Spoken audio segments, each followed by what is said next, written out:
On February 27th, Pokémon will officially be 2 decades old, joining the esteemed ranks of Quake, Civilization 2, and Super Mario 64 as awesome games that are also 20 years old. Now, for my Poké-Dollars, the best part of Pokemon's media empire is the fan culture surrounding it. Now, recently we talked about wild fan theories, but today we're going to talk about fans who took Pokemon into their own hands, hacking ROMs or building entirely new games to create brand new versions of the game that we know and love. Some are wildly inventive, some are deeply weird, and we're going to talk about them all on today's episode of The Dan Cave. Pokemon Cursed Black. Now, this may or may not be an urban legend, but it's one of the most infamous ROM hacks of all time. Now, you might have seen this floating around the internet as some sort of creepypasta, like Linguini, but Pokemon Black is seemingly a hacked version of Pokemon Red, and calling it creepy is putting it lightly.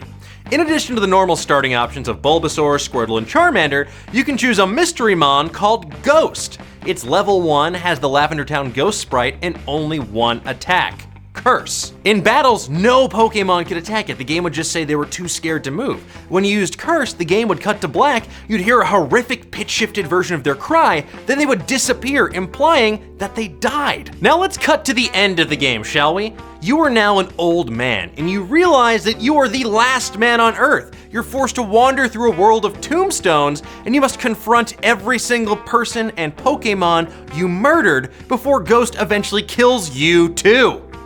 That old chestnut. That murdery chestnut. Pokemon Reborn. This is a wildly ambitious, episodically released game built in RPG Maker. It features all 721 existing Pokemon, and it's set in a world that's reeling from the effects of an ecological disaster, which has driven many Pokemon to the brink of extinction. You must navigate inhospitable environments and extremist groups who are hell-bent on blowing everything to smithereens as you quest to discover the cause of the disaster and save the day before it's too late. I mean, honestly, this game sounds like the love child of Nausicaa and Captain Planet, and that is a baby I want to spend some serious time with, like at least 100 hours. I mean, that's a nice baby. Pokemon Hood version. Because there aren't enough Beedrills in the trap already, some enterprising fans made this version where you smoke way more weed than I remember in the original.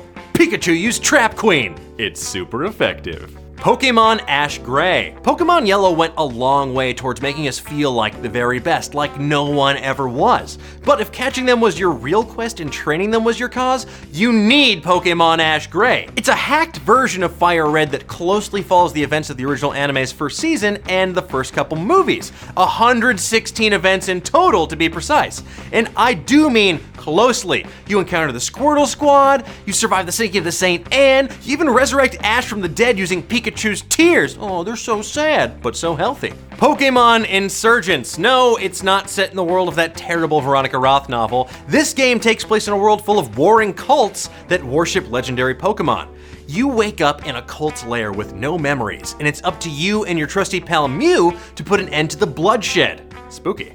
It plays a lot like a normal Pokemon game, except that it has more features than the brand new 2016 Kia Soul. Kia, please send me your car and bring back those dancing hamsters. Love those guys. They have Mega Evolutions, Delta Pokemon, and a whole boatload of challenge modes to add replay value, like the Nuzlocke run, in which you must release any Pokemon that faints, and you must also catch the first one you encounter. Now, I don't know about you guys, but in the immortal words of Double Dare, I'll take the physical challenge.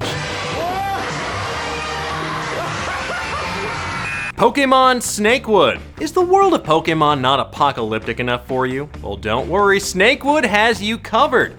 In this game, you don't just battle other pocket monsters, you fight through hordes of zombies, both human and Pokemon alike. Oh, and demons too. And the 4 horsemen of the apocalypse. Not from X-Men, from the Bible. This may sound like the bleakest one yet, but it actually has a pretty good sense of humor, not to mention some new disease-type Pokemon and other fun ones with names like Face Leech and Gorlax. I don't know about you guys, but terrible Poke puns, it's like they made it just for me. I choose you, Charmurder, Rapideath, Geodude. Wait, sorry, that... Whew. But tell me, what's your favorite fan-made Pokemon game? What would your version be like? Let me know in the comments below, and while you're there, give me a fan-made thumbs up. That's all for today's show. Join me next time when we talk about the story of a renegade outlaw who terrorized the American Southwest only to fall in love with Meg Ryan over the internet while protecting a train in 310 to You've Got Mail. Until next time, keep on digging. Now let's open up the old mailbag, shall we? Alpha War Omega asks, is Robin the Joker in the Batman v Superman movie? No way, Jose. I mean, sorry, I don't know your actual name, but he's not gonna be the Joker. They're not gonna pull a switcheroo on us just yet. It's gonna be the Joker.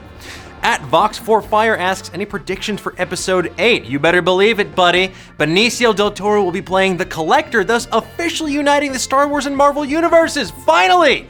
Seriously though, we're just gonna learn a lot more about the Knights of Ren, maybe Rey's parents, and I can't wait. At Saeed Faridzadeh, I'm sorry if I goofed up your name, fellow Rad fan over here, good man, have you uncovered any reason as to why Rad has not been released since the Laserdisc? 2 words, the Illuminati.